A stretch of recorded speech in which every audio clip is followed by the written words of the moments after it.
तो राजकुमार जी जायसवाल, आप और श्रद्धा बेटी आप जैसी होना चाहिए, जो सनातन धर्म के लिए हमेशा तत्पर रहे हैं और पीछे नहीं हटे हैं। भगवान की विरलमय कथा करवाने में जो जैसा कहा वैसा वैसा किया।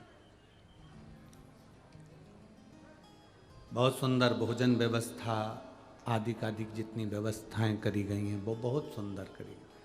आपकी मित्र मंडली, आपके सहयोगी, आपकी समिति, ये साधारण नहीं है।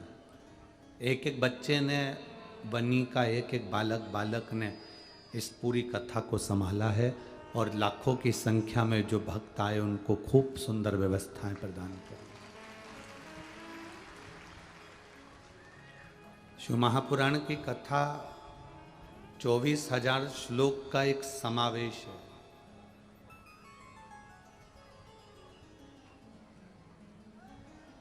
उस पूरी 24,000 श्लोक का सार तत्व है श्री शिवाय नमस्तुभ्यं। वो पूरे 24,000 श्लोक का सार तत्व है।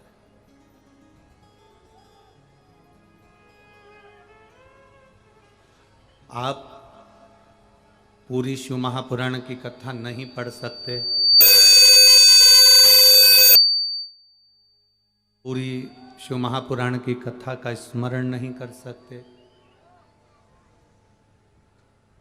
आप पूरी शिव महापुराण श्रवण नहीं कर पाते, तो कम से कम अपने मुख से दिन भर में 24 घंटे में 5 से 7 बार श्री शिवाय नमस्तुभ्यं जरूर निकलना चाहिए।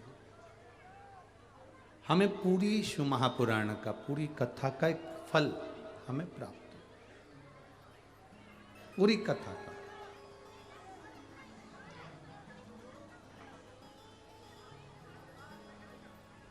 कोई कहे कि शिव महापुराण क्या देती है, क्या प्रदान करती है, क्या हमें दे देती है। हम एक बात वनी यवतमाल की इस पवित्र काशी शिव महापुराण की कथा में कहना चाहेंगे।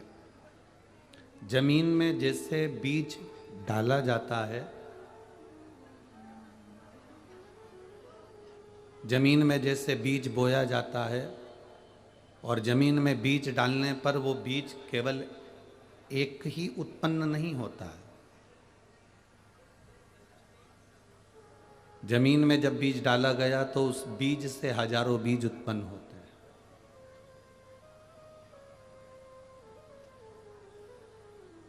जो बीज आपने जमीन में डाला है, जो बीज आपने जमीन में दिया है, उस बीज से केवल एक बीज उत्पन्न नहीं हुआ।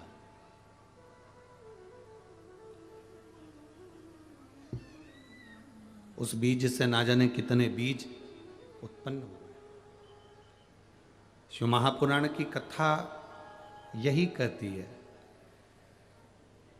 एक बीज से जैसे बहुत सारे बीज उत्पन्न होते हैं और उससे फिर नए पौधे का निर्माण होता है, नई फसल का निर्माण होता है, नई चीज़ों का निर्माण होता है, उसी तरह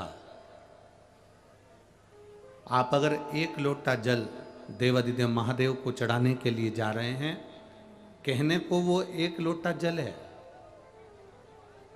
पृथ्वी में एक बीज बोया तो कहने के लिए वो केवल एक गेहूं का दाना है, वो केवल एक मक्का का दाना है, केवल एक वो ज्वार का दाना है, केवल एक वो बाजरे का दाना है, केवल एक वो धान का दाना है।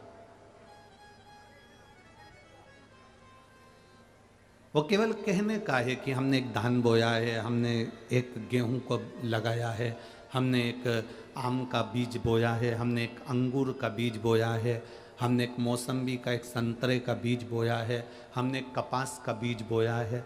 ये केवल हम अपनी भाषा में कह देते हैं कि हमने एक बीज बोया, पर सहजता में अगर देखा जाए तो एक बीज से हजारों बीज उत्पन्न हुए हैं। उसी तरह हम कहते जरूर हैं सारी समस्या का हल, जम के बोलो जरा, सारी समस्या का हल। हम कहते जरूर हैं कि वो एक लोटा जल है, हम कहते जरूर है कि एक बीज है और उससे अनेक बीज उत्पन्न हुए, उसी तरह हमारे साधारण भाषा में आता है कि हमने एक लोटा जल महादेव को चढ़ाया है। जैसे एक बीज से अनेक बीज होते हैं और अनेक बीज से लोगों का उदर और मन दोनों तृप्त होता है, उसी तरह एक लोटा जल जब हम महादेव को चढ़ाते हैं तो हमारी 71 पीढ़ी के लिए वो प्रसादित होकर उसका सुख हमारी 71 पीढ़ी को प्राप्त हो जाता है। कितने कितने जन्म हमारे निकलते चले जाएं और उन जन्मों में हम अगर भगवान शंकर की भक्ति ना कर पाएं तो जीवन व्यर्थ है।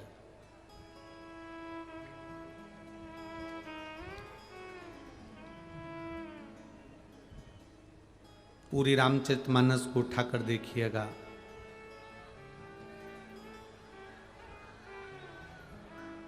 आप पूरी रामचरितमानस को जब उठाकर देखेंगे, आप पूरी श्रीमद् भागवत कथा को जब उठाकर देखेंगे, तो उस भागवत कथा में, उस राम कथा में आपको ये महसूस होगा कि दशरथ जी की जिंदगी में जब दुख आया, आप रामायण की चौपाइयों में भी स्मरण करेंगे तो राम जी महाराज को जब वन भेजने का समय आता है, भगवान श्री दशरथ जी महाराज मूर्छा खाकर जमीन पर गिरते हैं, कैकेयी उनको संभालती हैं। उस समय पर दशरथ जी शंकर भगवान को आमंत्रित करते हैं। आप उन चौपाइयों में देखेंगे कि शिव आप आओ और मेरे दुख को समाप्त करिए।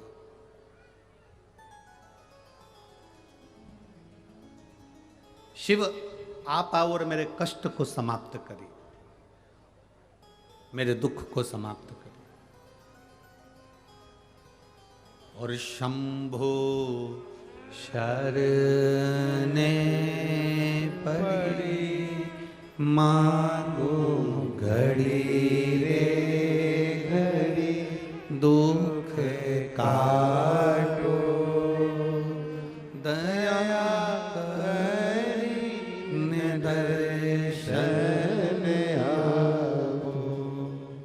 शंभो शरणे पड़ी मांगू घड़ी रे घड़ी दुख काटो दया करी निदर्शन आपो। शिव कथा कह रही है, दशरथ जी की जिंदगी में जब दुख आया तो उन्होंने राम जी महाराज को वन भेजते समय शिव को याद किया।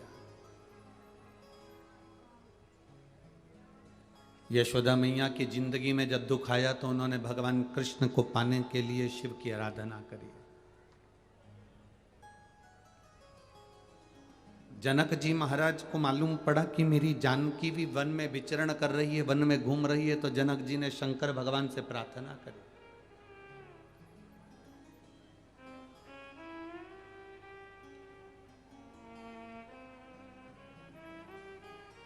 ऐसा कोई 33 करोड़ देवताओं में ऐसा कोई देवता नहीं जिसने शिव की आराधना नहीं करी, जिसने शंकर का स्मरण नहीं करा। और आज इस व्यासपीठ से एक बात कहना चाहेंगे।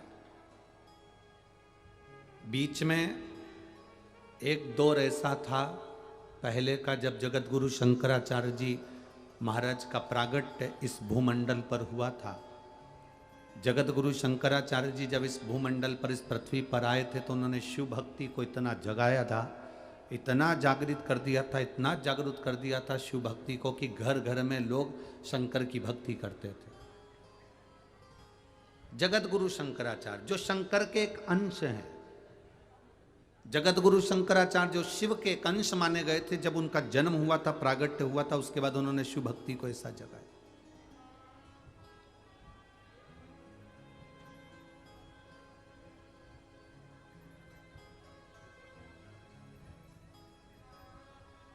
और जगत गुरु शंकराचार्य ने उस समय पर भगवान शंकर की भक्ति को घर घर तक पहुंचाया था। ऐसा कोई नगर नहीं, ऐसा कोई गांव नहीं, ऐसा कोई शहर नहीं, ऐसा कोई महल नहीं जिसमें शंकर का शिवलिंग नहीं था और शंकर की भक्ति नहीं थी। सब शिव की भक्ति करते थे।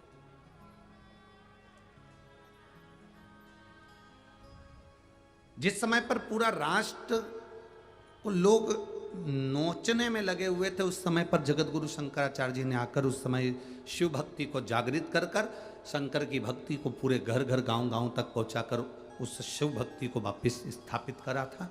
सनातन धर्म को, हमारे सनातन धर्म को वापस स्थापित कर दिया था जगत गुरु शंकराचार्य। और जगत गुरु शंकराचार्य जी के जो शिव का एक अंश है, उनके परम धाम का जब स्मरण हो गया उसके बाद में धीरे धीरे धीरे धीरे वापिस लोगों ने अपने अपने पंथ बना लिए। कोई कहता है हम नारायण वाले हैं, कोई कहता है हम कृष्ण